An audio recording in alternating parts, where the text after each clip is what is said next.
जाणाऱ्या लोकांना शिव्या देणं चालू आहे. बुद्ध विहारात जाणाऱ्या लोकांना शरम वाटते जाताना की लोक काय म्हणतील, आणि गुणाभावाच्या पालख्या मोठ्या मोठ्या चालू आहे.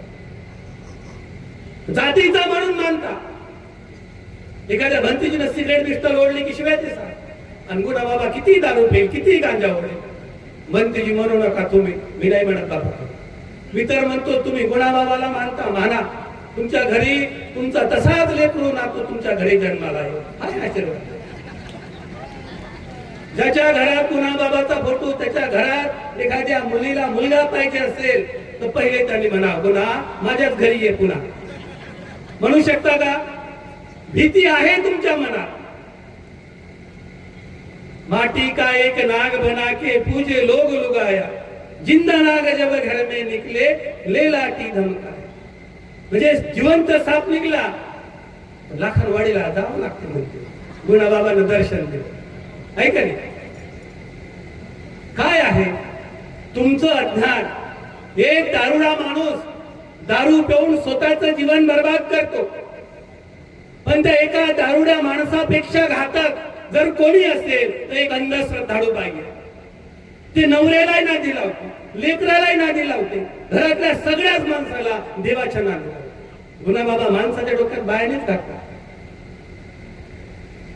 दारू सोडण्यासाठी काय काय सोडण्यासाठी मोठे मोठे ठाणे उभे राहिले. तुम्ही महिलांनीच पुढाकार घेतला पाहिजे.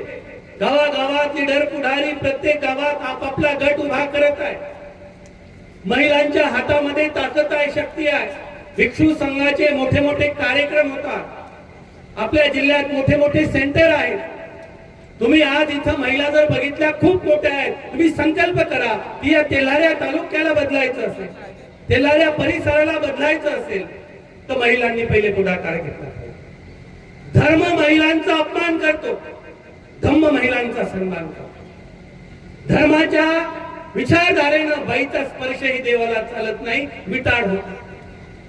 विधवा असलेली इंदिरा गांधी जेव्हा जगन्नाथपुरीच्या मंदिरात गेले तर मंदिर स्वच्छ करण्यात आले. बाई कोणतीही असो, कोणत्याही धर्माची असो, तिला तुच्छ मानलं जातं.